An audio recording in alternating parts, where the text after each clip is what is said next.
Harry Potter and the Sorcerer's Stone by J.K. Rowling. Chapter 5. Diagon Alley. Harry woke early the next morning. Although he could tell it was daylight, he kept his eyes shut tight. It was a dream, he told himself firmly. I dreamed a giant called Hagrid came to me and I was going to a school for wizards. When I open my eyes, I'll be at home in my cupboard. There was suddenly a loud tapping noise. And there's Aunt Petunia knocking on the door, Harry thought, his heart sinking. But he still didn't open his eyes. It had been such a good dream. Tap, tap, tap. All right, Harry mumbled. I'm getting up. He sat up and Hagrid's heavy coat fell off him. The hut was full of sunlight. The storm was over. Hagrid himself was asleep on the collapsed sofa, and there was an owl rapping its claws on the window, a newspaper held in its beak. Harry scrambled to his feet, so happy he felt as though a large balloon was swelling inside him.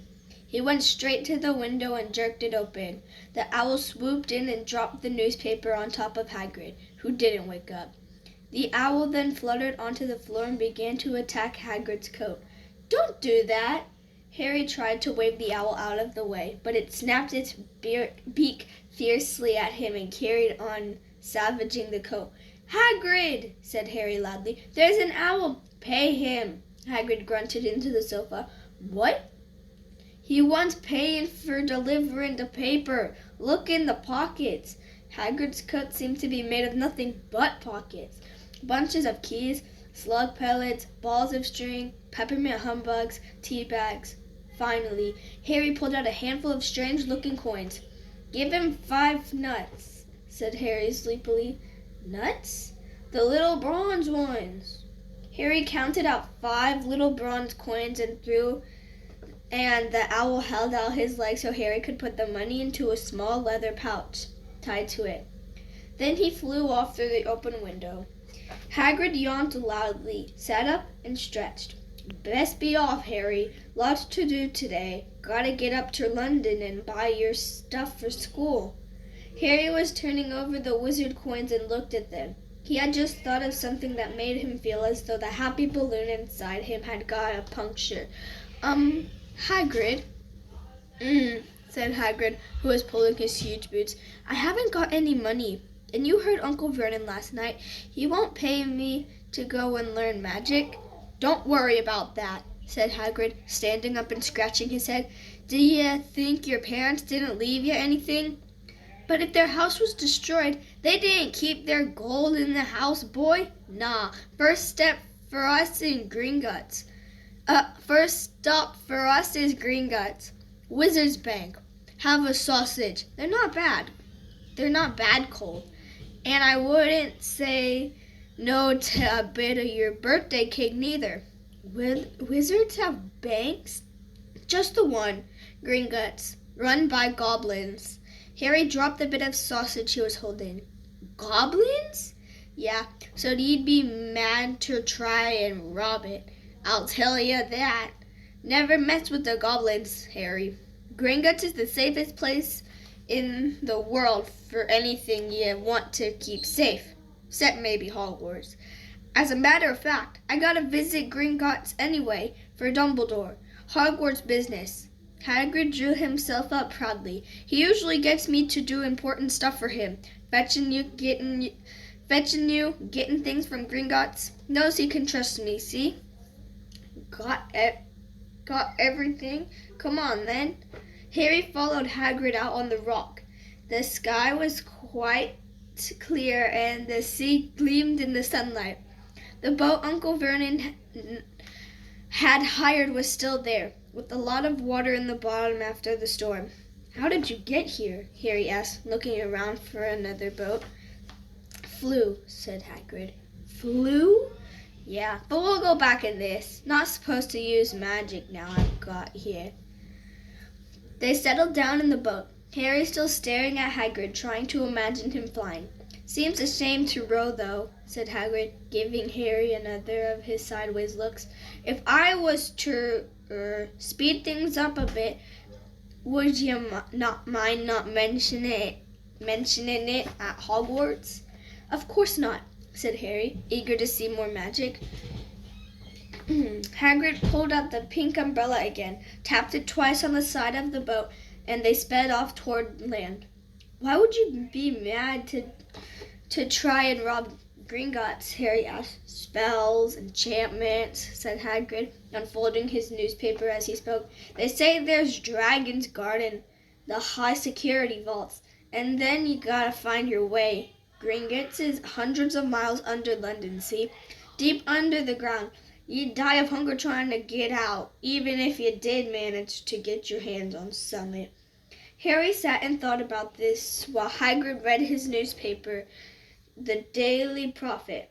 Harry had learned from Uncle Vernon that people liked to be left alone while they did this, but it was very difficult. He'd never had so many questions in his life. Ministry of Magic messing things up as usual, Hagrid muttered, turning the page. There's a Minister of Magic? Harry asked before he could stop himself.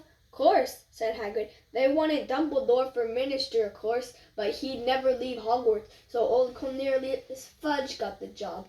Bungler if there was one. So he pelts Dumbledore with owls every morning asking for advice.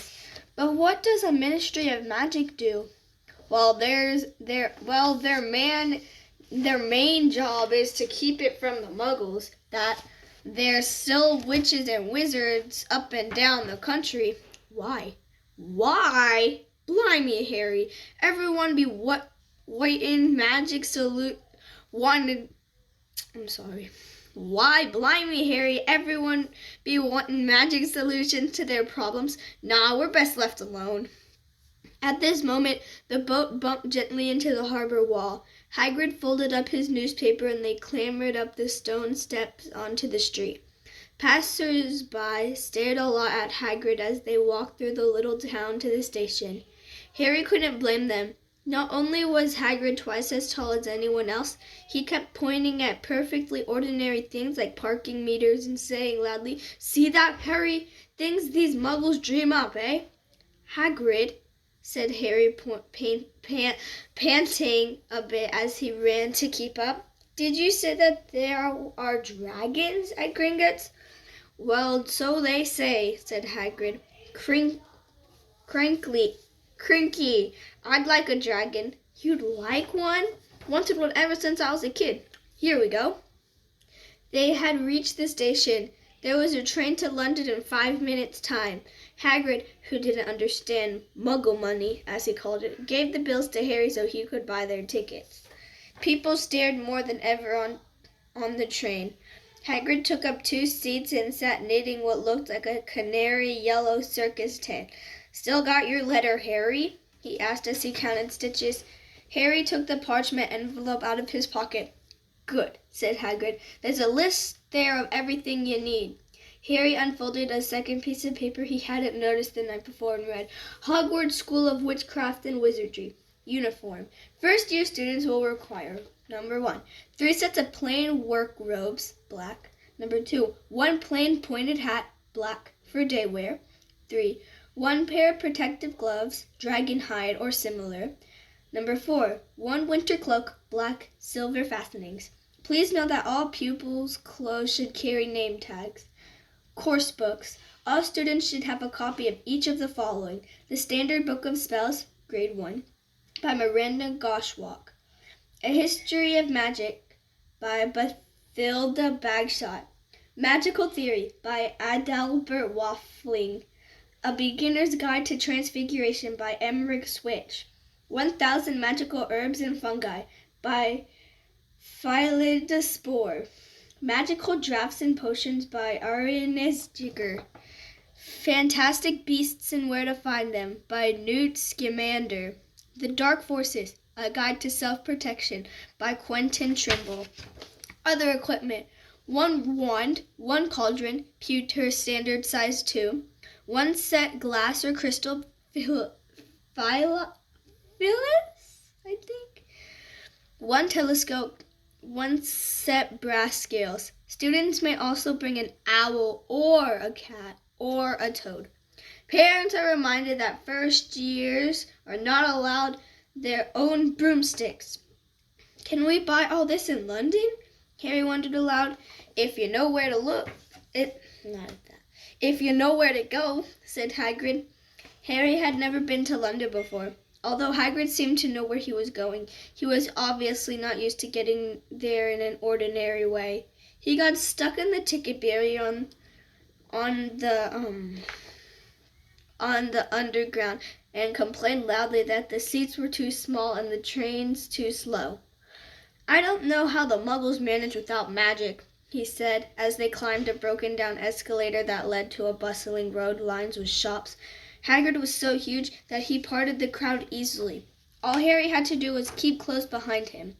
They passed bookshops and music stores, hamburger restaurants and cinemas, but nowhere that looked as if they could sell you a magic wand. This was just an ordinary street full of ordinary people. Could there really be piles of wizard gold buried miles beneath them? Were there really shops that sold spellbooks and broomsticks? Might this not all be some huge joke that the Dursleys had cooked up? If Harry hadn't known that the Dursleys had no sense of humor, he might have thought so. Yet somehow, even though everything Hagrid had told him so far was unbelievable, Harry couldn't help trusting him. That is it, said Hagrid, coming to a halt. The Leaky Cauldron. It's a famous place. It was a tiny, grubby-looking pub. If Hagrid hadn't pointed it out, Harry wouldn't have noticed it was there. The people hurrying by didn't glance at it. Their eyes slid from the big bookshop on one side to the record shop on the other, as if they couldn't see the Leaky Cauldron at all. In fact, Harry had the most peculiar feeling that only he and Hagrid could see it. Before he could mention this, Hagrid had steered him inside. For a famous place, it was very dark and shabby. A few old women were sitting in a corner, drinking tiny glasses of sherry. One of them was smoking a long pipe. A little man in a top hat was talking to the old bartender, who was quite bald and looked like a toothless walnut. The low buzz of chatter stopped when they walked in. Everyone seemed to know Hagrid. They waved and smiled at him, and the bartender reached for a glass, saying, "The usual, Hagrid?" "Can't, Tom. I'm on Hogwarts business," said Hagrid, clapping his great hand on Harry's shoulder and making Harry's knees buckle. "Good Lord," said the bartender, peering at Harry. Can this be?" The Leaky Cauldron had suddenly gone completely still and silent. "Bless my soul," whispered the old bartender. "Harry Potter. What an honor." He hurried out from behind the bar, rushed toward Harry and seized his hand, tears in his eyes. "Welcome back, Mr. Potter. Welcome back." Harry didn't know what to say. Everyone was looking at him. The old woman with a pipe was puffing on it without realizing it had gone out. Hagrid was beaming. Then there was a great scraping of chairs, and the next moment Harry found himself shaking hands with everyone in the Leaky Cauldron.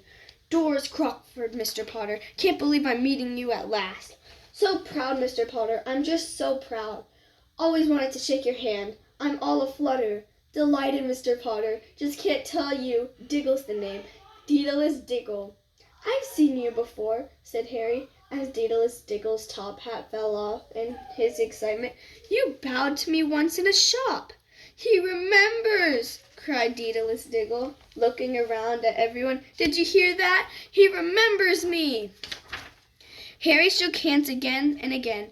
Doris Crockford kept coming back for more. A pale young man made his way forward, very nervously. One of his eyes was twitching. "Professor Quirrell," said Hagrid. "Harry, Professor Quirrell will be one of your teachers at Hogwarts." "Potter," stammered Professor Quirrell, grasping Harry's hand, "can't tell you how pleased I am to meet you." "What sort of magic do you teach, Professor Quirrell?" Defense against the dark arts," muttered Professor Quirrell, as though he'd rather not think about it. "Not that you need it, eh, Potter?" He laughed nervously. "You'll be getting all your equipment, I suppose. I've got to pick up a new book on vampires myself." He looked terrified at the very thought. But the others wouldn't let Professor Quirrell keep Harry to himself. It took almost 10 minutes to get away from them all. At last, Hagrid managed to make himself heard over the babble. "Must get on. Lots to buy. Come on, Harry." Doris Crockford shook Harry's hand one last time, and Hagrid led them through the bar and out to a Doris Crockford shook Harry's hand one last time, and Hagrid led them through the bar and out into a small, walled courtyard, where there was nothing but a trash can and a few weeds. Hagrid grinned at Harry.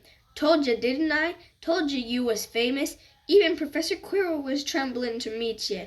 Mind you, he's usually trembling." "Is he always that nervous?" "Oh, yeah. Poor bloke. Brilliant mind. He was fine while he was studying out of books, but then he took a year off to get some first-hand experience. They said he met vampires in the Black Forest, and there was a nasty bit of trouble with the hag. Never been the same since. Scared of the students, scared of his own subject. Now where's me umbrella?" Vampires? Hags? Harry's head was swimming. Hagrid, meanwhile, was counting bricks in the wall above the trash can. 3 up, 2 across, he muttered. "Right. Stand back, Harry." He tapped the wall 3 times with the point of his umbrella. The brick he had touched quivered. It wriggled in the middle. A small hole appeared. It grew wider and wider. A second later, they were facing an archway long enough for even Hagrid. An archway onto a cobbled street that twisted and turned out of sight. "Welcome," said Hagrid, "to Diagon Alley." He grinned at Harry's amazement. They stepped through the archway. Harry looked quickly over his shoulder and saw the archway was shrinking instantly back into solid wall. The sun shone brightly on a stack of cauldrons outside the nearest shop. Cauldrons all sizes, copper, brass, pewter, silver, self-stirring, collapsible, said a sign hanging over them. "Yeah, you'll be needing one," said Hagrid, "but we gotta get your money first." Harry wished he had about 8 more eyes. He turned his head in every direction as they walked up the street, trying to look at everything at once. The shops, the things outside them, the people doing their shopping. A plump woman outside of an apothecary was shaking her head as they passed, saying, "Dragon liver, 17 sickles an ounce. They're mad." A low, soft hooting came from a dark shop with a sign saying, "Elops owls importium, tawny, screech, barn, brown, and snowy." Several boys of about Harry's age had their noses pressed against a window with broomsticks in it.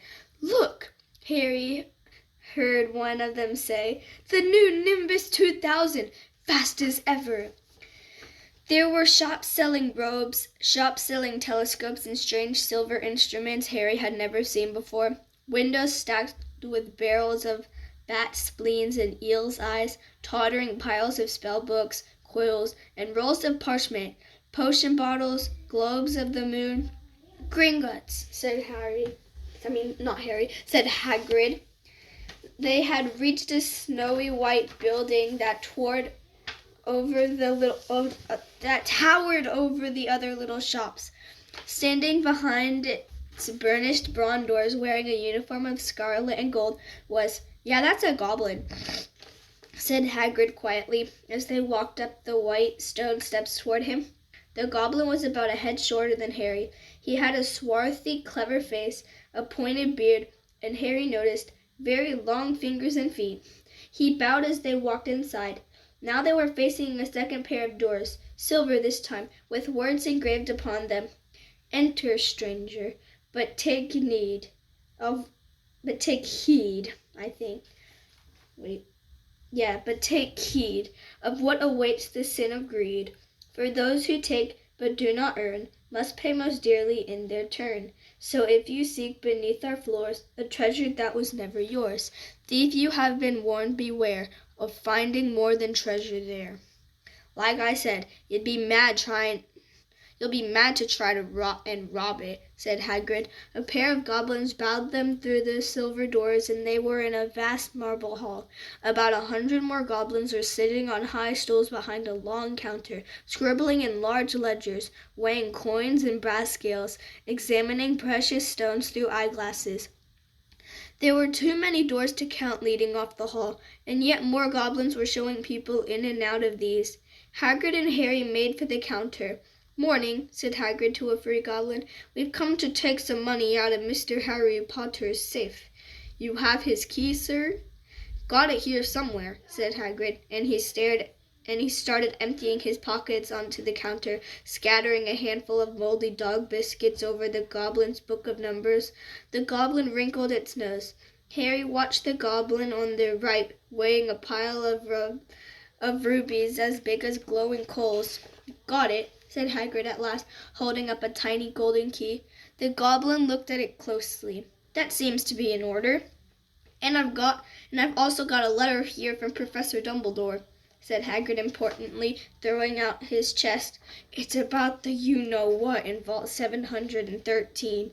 The goblin read the letter carefully. "Very well," he said, handing it back to Hagrid. "I will have someone take you down to both vaults. Griphook was yet another goblin. Once Hagrid had crammed all the dog biscuits back inside his pockets, he and Harry followed Griphook toward one of the doors leading off the hall. "What's the you-know-what in Vault 713? Harry asked. "Can't tell you that," said Hagrid mysteriously. "Very secret Hogwarts business. Dumbledore's trusted me. More'n my job's worth to tell you that."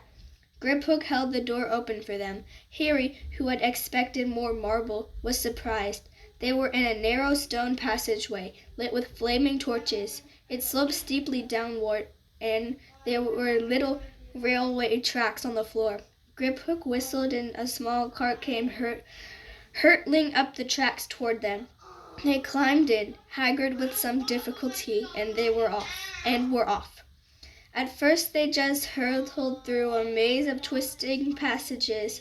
Harry tried to remember left, right, left, middle fork, right, left, but it was impossible. The rattling cart seemed to know its own way because Griphook wasn't steering. Harry's eyes stung as the cold air rushed past them, but he kept them wide open. Once he thought he saw a burst of fire at the end of a passage and twisted around to see if it was a dragon, but too late. They plunged even deeper, passing an underground lake where huge stalactites and stalagmites grew from the ceiling and floor. I never know," Harry called to Hagrid over the noise of the cart. "What's the difference between a stalagmite and a stalactite?" "Stalagmite's got an M in it," said Hagrid. "And don't ask me questions just now. I think I'm going to be sick." He did look very green, and when the cart stopped at last beside a small door in the passage wall, Hagrid got out and had to lean against the wall to stop his knees from trembling. Griphook unlocked the door. A lot of green smoke came billowing out as it cleared. Harry gasped. Inside were mounds of gold coins, columns of silver, heaps of little bronze nuts. "All yours," smiled Hagrid. "All Harry's." It was incredible. The Dursleys couldn't have known about this, or they'd have it from him faster than blinking. How often have they complained how much Harry cost them to keep, and all the time there had been a small fortune belonging to him, buried deep under London. Hagrid helped Harry pile some of it into a bag. "The gold ones are galleons," he explained. 17 silver sickles to a galleon, and 29 nuts to a sickle. It's easy enough, right? That should be enough for a couple of terms. We'll keep the rest safe for you." He turned to Griphook. "Vault 713 now, please. Can we go more slowly?" "One speed only," said Griphook. They were going even deeper now and gathering speed. The air became colder and colder as they hurtled round tight corners. They went rattling over an underground ravine, and Harry leaned over the side to try to see what was down at the dark bottom. But Hagrid groaned and pulled himself back by the scruff of his neck. and pulled him back by the scruff of his neck. Vault 713 had no keyhole. "Stand back," said Griphook importantly. He stroked the door gently with one of his long fingers, and it simply melted away. "If anyone but Gringotts Goblin tried that, they'd be sucked through the door and trapped in there," said Griphook. "How often do you check to see if anyone's inside?" Harry asked. "About once every 10 years, said Griphook with a rather nasty grin. Something really extraordinary had to be inside this top security vault, Harry was sure, and he leaned forward eagerly, expecting to see fabulous jewels at the very least, but at first he thought it was just empty. Then he noticed a grubby little package wrapped up in brown paper lying on the floor. Hagrid picked it up and tucked it deep inside his coat. Harry longed to know what it was, but knew better than to ask. "Come on back in this infernal cart, and don't talk to me on the way back if it's best if I keep my mouth shut," said Hagrid. One wild cart ride later, they stood blinking in the sunlight outside Gringotts. Harry didn't know where to run first now that he had a bag full of money.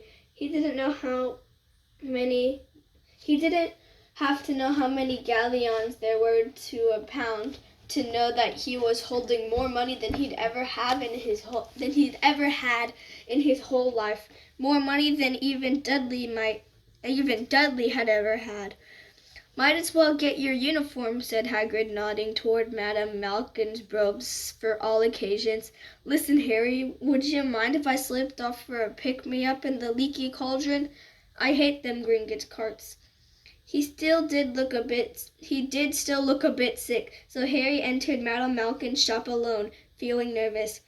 Madame Malkin was a squat, smiling witch dressed all in mauve. "Hogwarts, dear?" she said, when Harry started to speak. "Got the lot here. Another young man being fitted up just now, in fact." In the back of the shop, a boy with a pale, pointed face was standing on a footstool while pinning up his large black robes. Madame Malcolm stood Harry on a stool next to him, slipped a long robe over his head, and began to pin it to the right length. "Hello," said the boy. "Hogwarts, too?" "Yes," said Harry. "My father's next door buying my books, and my mother's up the street looking at wands," said the boy. He had a bored, drawling voice. "Then I'm going to drag them off to look at racing brooms. I don't see why first years can't have their own. I think I'll bully father into getting me one, and I'll smuggle it in somehow." Harry was strongly reminded of Dudley. Have you gotten your own broom?" the boy went on. "No," said Harry. "Play Quidditch at all?" "No," Harry said again, wondering what on earth Quidditch could be. "I do. Father says it's a crime if I'm not picked to play for my house, and I must say I agree. I know what house you'll be in yet?" "No," said Harry, feeling more stupid by the minute. "Well, no one really knows until they get there, do they? But I know I'll be in Slytherin. All our family has been. Imagine being in Hufflepuff. I think I'd leave, wouldn't you?" Said Harry, wishing he could say something a bit more interesting. "I say, look at that man," said the boy suddenly, nodding toward the front window. Hagrid was standing there, grinning at Harry and pointing at 2 large ice creams to show he couldn't come in. "That's Hagrid," said Harry, pleased to know something the boy didn't. "He works at Hogwarts." "Oh," said the boy, "I've heard of him. He's a sort of servant, isn't he?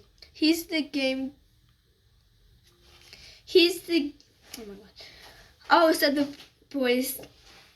"I've heard of him. He's sort of a servant, isn't he?" "He's the gamekeeper," said Harry. He was liking the boy less and less every second. "Yes, exactly. I've heard he's sort of savage. Lives in a hut on the school grounds, and every now and then he gets drunk, tries to do magic, and ends up setting fire to his bed." "I think he's brilliant," said Harry coldly. "Do you?" said the boy with a slight sneer. "Why is he with you? Where are your parents?" "They're dead," said Harry shortly. He didn't feel much like going into the matter with this boy. "Oh, sorry," said the other, not sounding sorry at all. "But they were our kind, weren't they?" They're a witch and wizard, if that's what you mean. I really don't think they should let the others sort in, do you? They're just not the same. They've never been brought up to know our ways. Some of them have never even heard of Hogwarts until they get their letter. Get the letter. Imagine. I think they should keep it in the old wizarding families. What's your surname anyway? But before Harry could answer, Madame Malcolm said, That's you done, my dear." And Harry was not sorry for an excuse to stop talking to the boy and hop down from the footstool. Where was I? Well, I'll see you at Hogwarts, I suppose, said the drawing boy. Harry was rather quiet as he ate the ice cream Hagrid had bought him, chocolate and raspy with chocolate nuts. "What's up?" said Hagrid. "Nothing," Harry lied. They stopped to buy a parchment and quills. Harry cheered up a bit when he found a bottle of ink that changed colors as he wrote. When they had left the shop, he said, "Hagrid, what's Quidditch?" "Blind me, Harry. I keep forgetting how little you know, not knowing about Quidditch." "Don't make me feel worse," said Harry. He told Hagrid about the pale boy and Madame Malkins, and he said people from Muggle families didn't even be allowed in. "You're not from a Muggle family. If he'd known who you were, he's grown up knowing your name if his parents are wizarding folk. You saw that everyone in the Leaky Cauldron was like when they saw you. Anyway, what does he know about it? The best I ever saw were the only ones with magic in them, in a long line of Muggles. Look at your mum. Look what she had for a sister. So what is Quidditch?" "It's our sport, wizard sport. It's like soccer in the Muggle world. Everyone follows Quidditch, played up in air on broomsticks. And there's 4 balls, sorta harder to explain the rules."